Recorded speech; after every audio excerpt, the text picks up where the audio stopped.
Réa, vous venez de publier un roman graphique, Blanche, c'est aux éditions Glénat.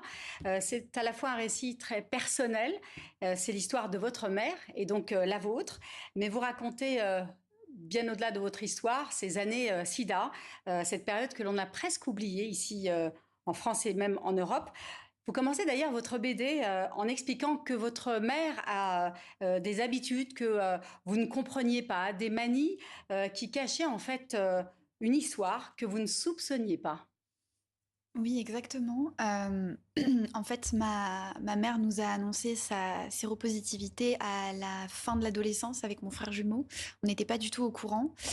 Et donc, il y a des comportements de sa part que j'analysais autrement, comme le fait de pas vouloir prêter ses rasoirs, ou alors de prendre un cachet par jour, mais on savait pas exactement pourquoi, ou alors d'avoir à aller à l'hôpital pour un contrôle une fois ou deux fois par an, ou de collectionner les anges aussi, qui est une autre partie du bouquin. Mais donc, tous ces liens que j'arrivais pas à faire à cause d'une info qui me manquait sur elle et sur son parcours. Et donc, qu'est-ce que vous découvrez sur votre mère?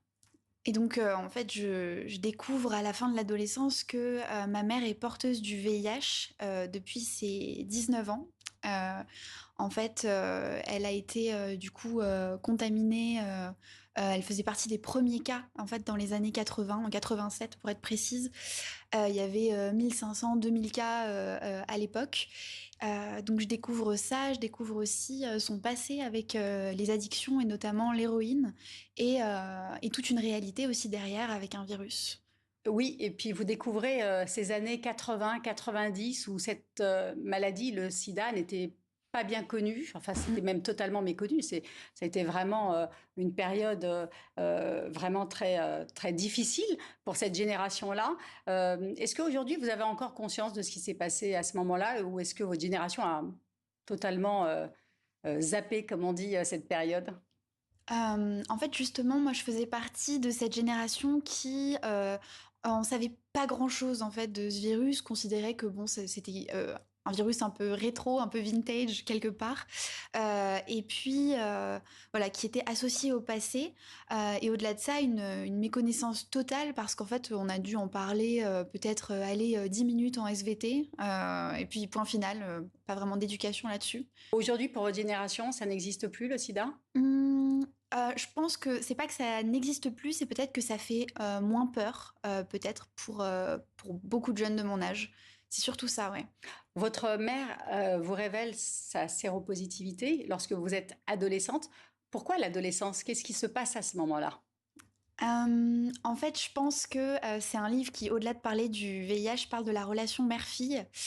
Et ma mère, du coup, a quitté la maison très tôt, à 13-14 ans. Voilà, elle est partie de chez ses parents et elle a rencontré voilà, des personnes et notamment un homme plus vieux, enfin, comment, des, des choses de l'adolescence qu'elle a traversées, qu'elle avait peur que je répète en quelque sorte au même âge. Et donc il y a un jeu de miroir qui s'est fait entre la mère et la fille et qui lui a fait très bizarre et qui l'a motivée à regarder tous mes faits et gestes et à craindre que je répète un schéma en fait.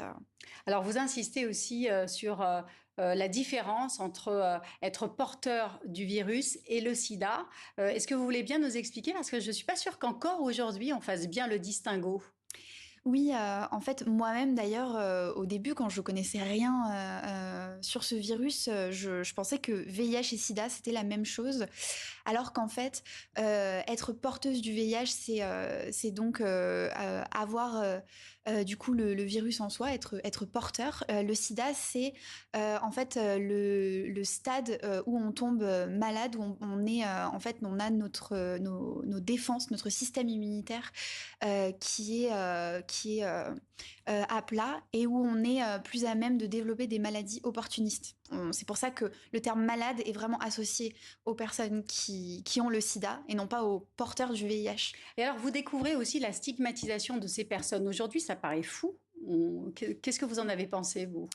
En fait, je j'imaginais pas que j'imaginais pas un tel parcours et surtout que ma mère ait pu traverser autant d'obstacles, que ce soit au niveau d'un parcours de soins, le fait d'être suivi quand on est porteur du VIH par des médecins, des gynécos, des dentistes, tous les obstacles aussi au travail avec la médecine du travail, mais aussi en amour, la difficulté à trouver un partenaire qui n'a pas forcément de crainte, de peur ou de méconnaissance vis-à-vis du sujet.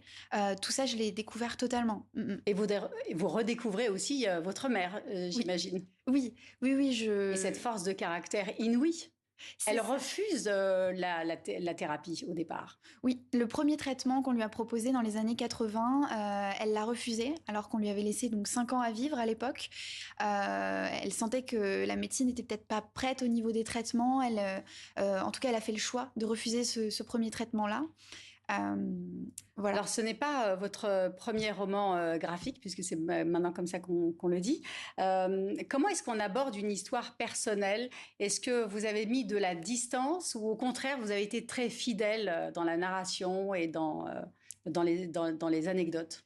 En fait, on a fait des sessions d'enregistrement avec ma mère. On en a fait même plus de 400, où voilà, on était dans un cadre intime, donc chez elle, dans son salon.